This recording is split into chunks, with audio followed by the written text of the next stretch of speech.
In the autumn of 1961, on the remote shores of Dutch New Guinea, a disappearance occurred that would ignite one of the most enduring mysteries of the 20th century. Michael Rockefeller, heir to one of America's most powerful families, vanished without a trace while on an expedition among the Asmat people of the southwest coast. His fate, debated for decades, remains one of history's most unsettling enigmas. Michael Clark Rockefeller was just 23 years old when he embarked on his fateful journey. The son of New York Governor Nelson Rockefeller and scion of a dynasty built on oil, wealth, and influence, Michael could have chosen a life of comfort and prestige. Instead, he was drawn to exploration, anthropology, and the untouched frontiers of the world. To his peers, he seemed restless, eager to carve out an identity beyond his family name. To history, he would become a symbol of youthful curiosity meeting the deep unknown. Before we continue with the story of Michael Rockefeller and the mystery that still echoes through New Guinea's mangrove swamps and coastal villages, if the story intrigues you, make sure to subscribe to our channel and ring that notification bell so you never miss our deep dives into history's most haunting unsolved cases. And tell us in the comments what part of the world you're watching from. We love hearing from our global community of mystery enthusiasts. The Rockefeller name carried weight in every corner of America. By the mid-20th century, it stood for immense wealth, philanthropy, and political power. Nelson Rockefeller, Michael's father, had ambitions that reached as high as the White House. His son, however, seemed to chart a different course. After graduating from Harvard with a degree in history and economics, Michael pursued his passion for anthropology and art. He joined the Peabody Museum's Harvard Peabody New Guinea expedition, a venture to document the culture of the Asmat, a people whose wood carvings and rituals fascinated Western collectors. Michael was not alone in this pursuit. Accompanied by Dutch anthropologist Rene Wassing, he journeyed deep into the swamps and rivers of what was then still a colonial outpost. The Asmat lived in an environment both beautiful and forbidding. Tidal rivers choked with sago palms, crocodile-infested waters, and villages accessible only by canoe. For centuries, their culture had been shaped by isolation, cycles of conflict, and traditions that remained largely untouched by the outside world. To Michael, this world offered authenticity, an opportunity to encounter humanity in its rawest form. The early 1960s were a time of upheaval for New Guinea. The western half of the island, still under Dutch administration, was caught between fading colonial rule and the rising push for Indonesian control. Tensions simmered across the region, adding a volatile undercurrent to every encounter.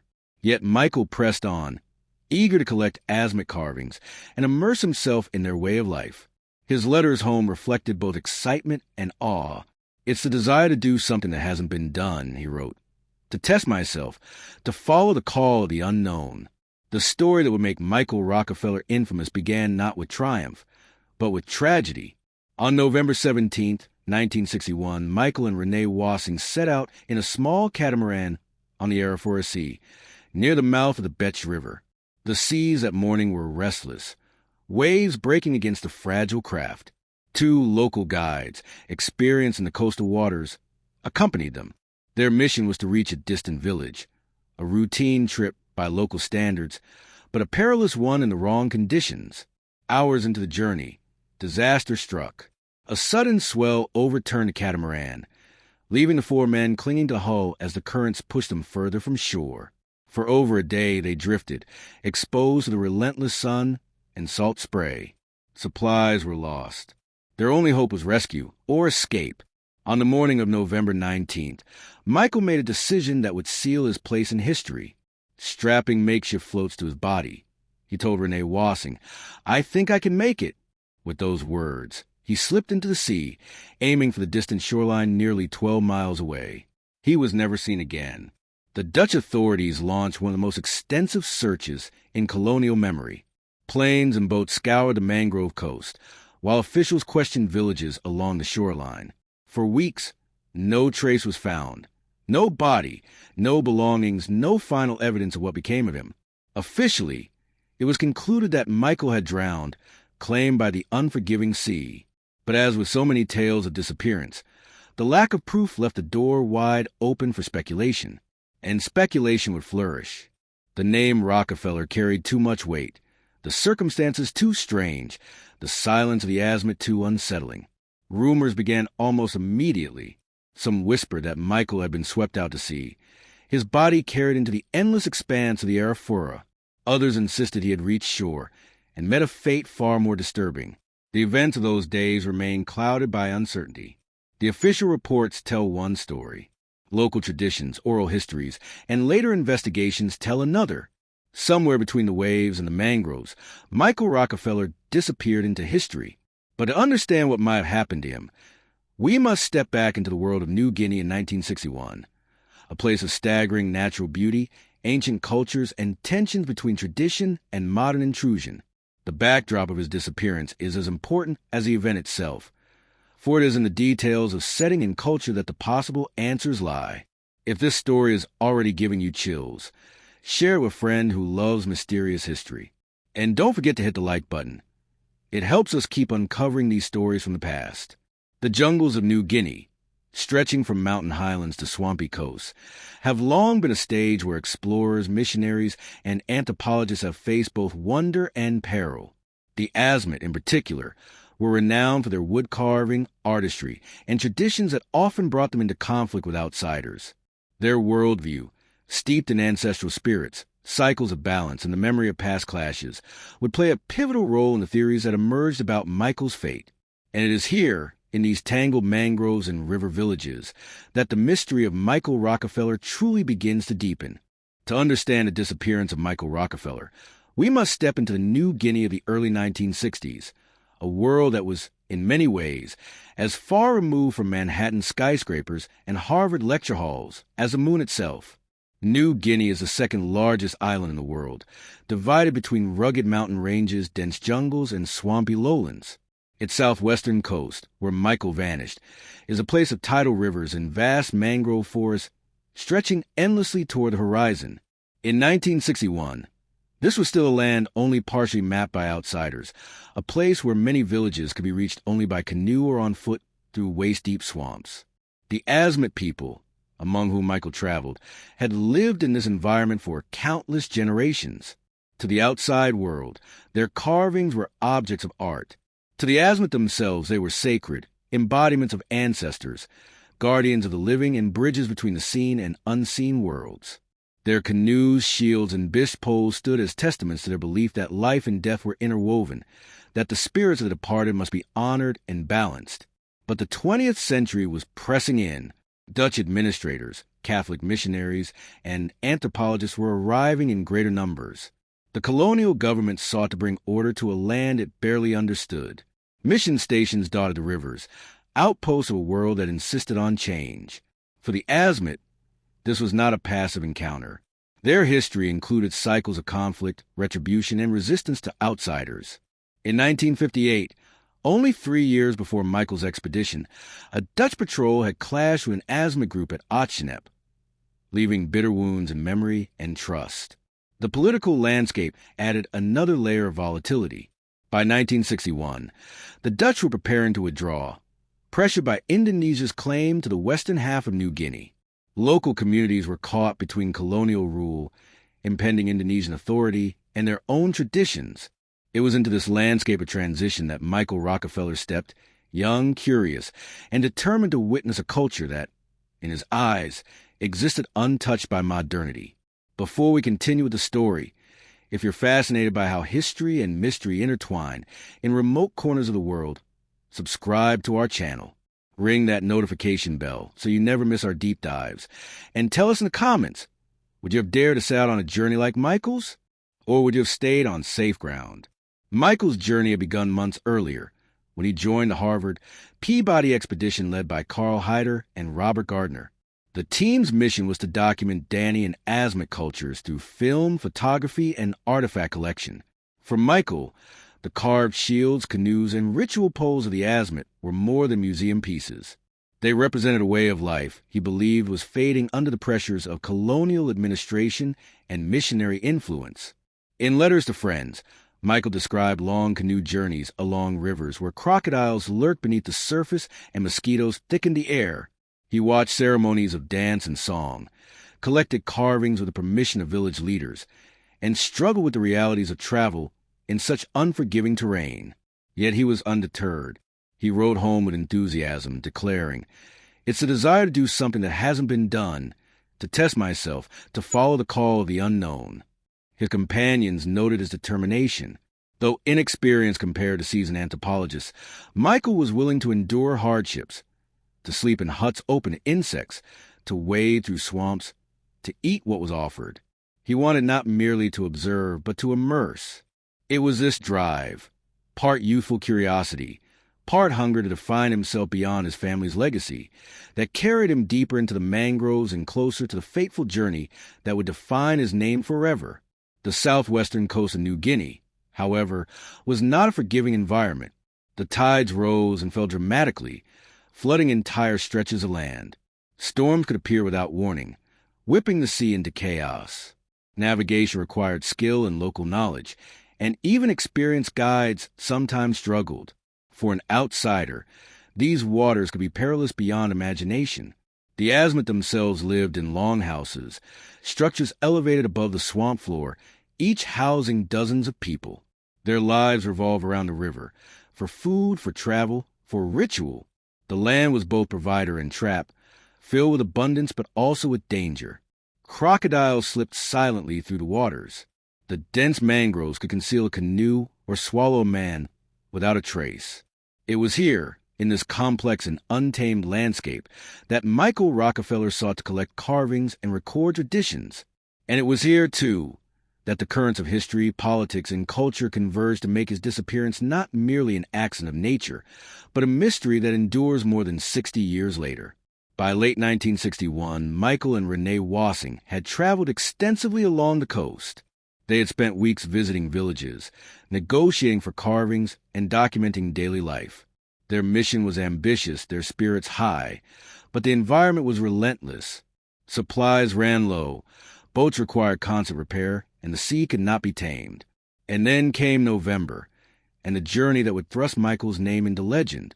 If this story grips you so far, share it with someone who loves history's greatest mysteries. And don't forget to hit like. It helps us bring you more deep storytelling like this. On November 17th, 1961, Michael, Renee, and their guide set off from Agates in a small catamaran, bound for Otchinep. It was not their first such voyage, but the risks were always present. The sea, vast and indifferent, waited, and it was on that sea that the young Rockefeller's life took its final, fateful turn. November 17th, 1961. The Arafura Sea, just off the southern coast of New Guinea. The sky that morning was restless, heavy with clouds that promised a change in weather. For Michael Rockefeller, Renee Wassing, and their two local guides, it began as just another leg of their journey. Their small catamaran, a fragile vessel for such unpredictable waters, pushed out into the swells, its twin outriggers slicing through the tide. Their goal was Otchinep, an Asmat village renowned for its carvings. The journey should have taken only hours, but the sea had other plans. By midday, the swells grew stronger. The small boat, heavy with supplies and passengers, struggled against the current. Then disaster. A wave, sudden and fierce, struck the catamaran. The boat capsized, spilling men and supplies into the churning water. The catamaran did not sink, but it lay overturned, its passengers clinging desperately to the hull. For hours they drifted. The sun bore down, the salt stung their skin, and thirst gnawed at them. The nearest shore lay almost 12 miles away, a distance that in calm waters might have been possible, but in this sea seemed a test of endurance beyond measure. That night, the four men clung to the overturned craft as darkness fell.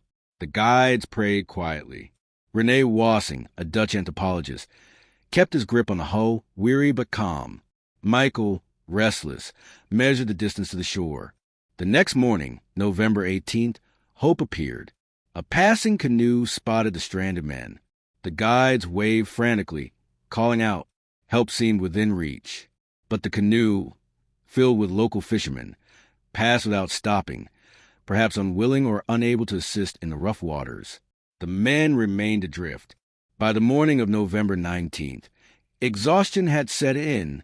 It was then that Michael made his fateful decision.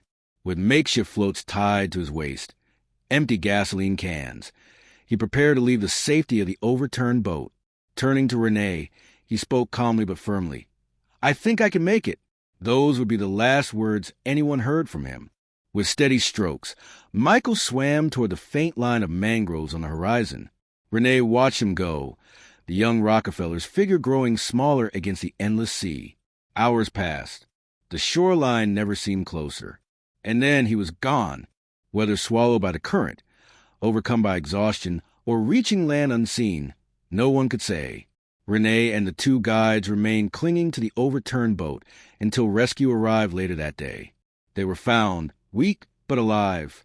Michael was not among them. The news spread swiftly. Within hours, Dutch authorities mobilized an extraordinary search. Planes flew over the mangroves. Boats patrolled the coastline.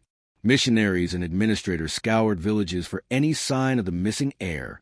For nearly 2 weeks, the operation continued, one of the largest in colonial memory. But no trace of Michael Rockefeller was ever found. The official conclusion was simple. He had drowned, his body lost to the sea.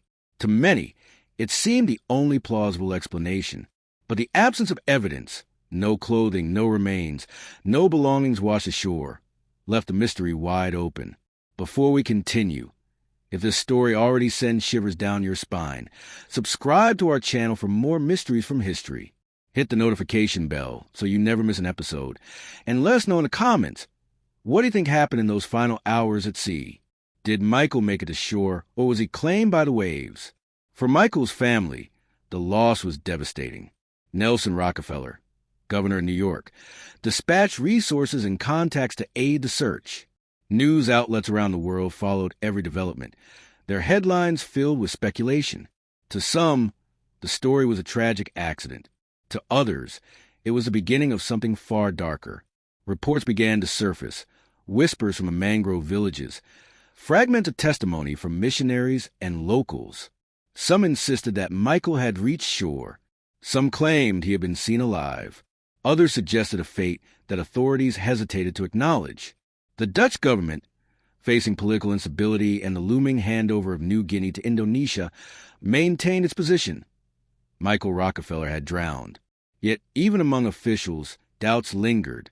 How could a young man so determined, so resourceful, vanish without leaving even the faintest trace? And so the theories began to grow. Some spoke of sharks or crocodiles, predators common in these waters. Others pointed to the tides, capable of dragging a swimmer far from land. Still others whispered of encounters on shore, encounters that, if true, would change the narrative entirely. In the end, the disappearance of Michael Rockefeller left a haunting silence. A silence that investigators, journalists, and his own family would attempt to fill for decades to come. But to understand the theories that emerged, we must look not only at the sea, but also at the land.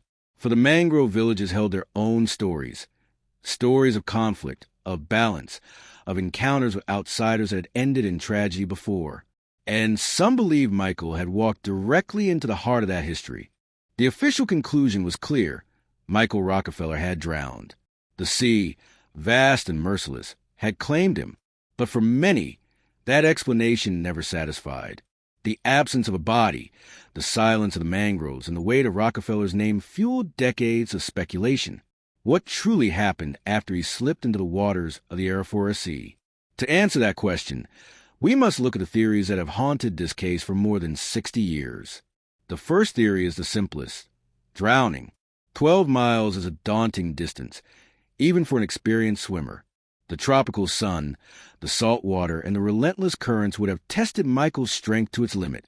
Sharks and crocodiles prowled these waters, unseen but ever present. The idea that he never reached shore is not only plausible, but, to many, the most likely outcome. Yet the sea offers no proof. And so other theories took root. The second theory holds that Michael did, in fact, reach land. Along the mangrove-lined coast lived the Asmat people, whose villages dotted the rivers and swamps. Their culture was deeply spiritual, steeped in cycles of balance, retribution, and ancestral power. In 1958, only 3 years earlier, a Dutch patrol had clashed with the Asmat at Asmat, leaving a legacy of grief and anger. To some, this history suggested a darker possibility. that Michael stumbled ashore into a world still remembering past conflicts.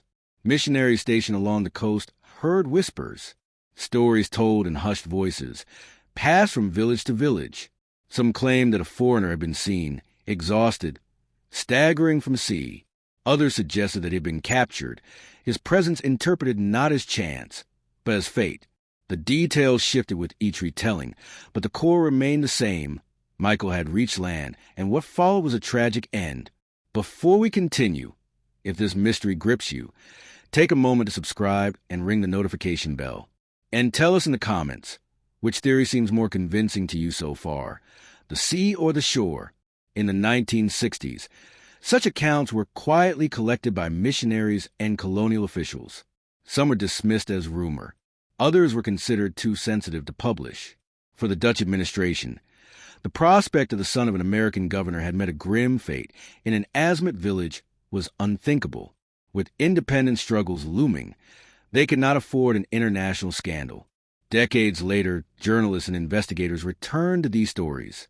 In the 1980s and 1990s, reporters uncovered testimony suggesting that Michael had indeed made it to shore. One account came from Dutch priest Hubertus von Page, who lived among the Asmat for years. He recalled hearing from villagers that a young outsider had been captured in 1961. Another came from later anthropologists, who recorded oral histories passed down within certain clans.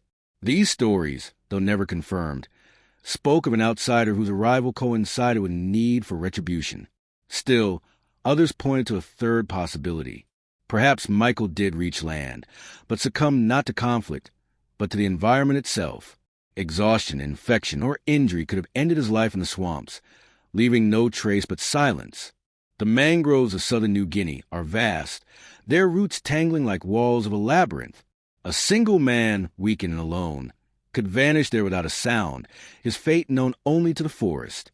The mystery deepened in 1969, when journalist Milt Mucklin, editor of Argosy magazine, traveled to New Guinea in search of answers.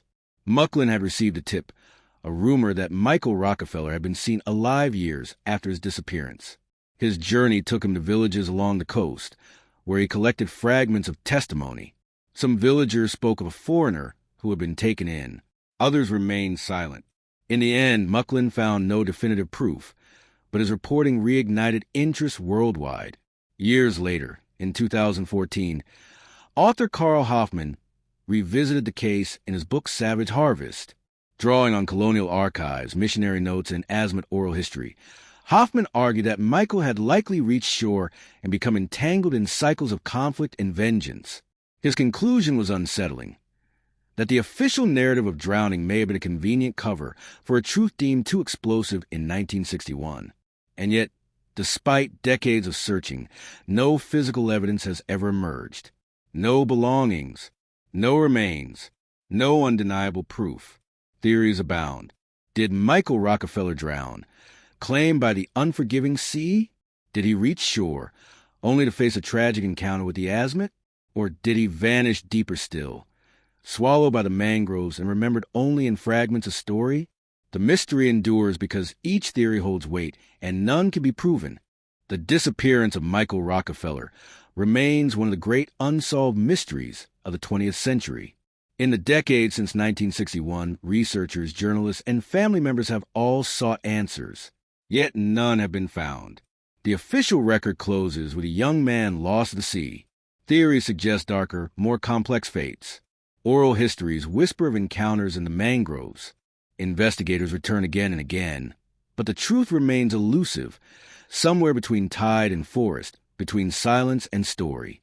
What makes this case so enduring is not only the weight of the Rockefeller name, but the haunting absence of resolution.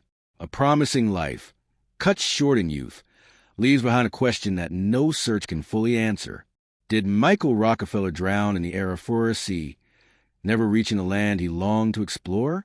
Did he stumble ashore, only to be caught in the cycle of history and conflict that defined the region? Or did he vanish into the mangroves, claimed by the endless wilderness of New Guinea? We cannot know for certain. What we do know is this. Michael's story captures eternal tension between curiosity and risk, between the desire to understand and the cost of crossing boundaries. His fate reflects both the promise and the peril of encountering worlds beyond our own. More than 60 years later, his name still echoes across the rivers and swamps of New Guinea, carried in stories, in speculation, and in the silence of unanswered questions. Before we close, we want to hear from you. What do you believe happened to Michael Rockefeller? Do you think he drowned in the sea? Do you think he reached land? Or do you think the truth is something else, still hidden in the mangroves of New Guinea? Tell us in the comments below. We read every single one. And if you found this story as haunting as we have, make sure you subscribe to our channel and ring the notification bell. That way, you'll never miss our next deep dive into the mysteries of history. Share this video with a friend who loves unsolved cases, and let's keep the conversation alive. Because sometimes history does not give us answers. Sometimes it only leaves us with questions, and the strange fate of Michael Rockefeller will forever remain one of them.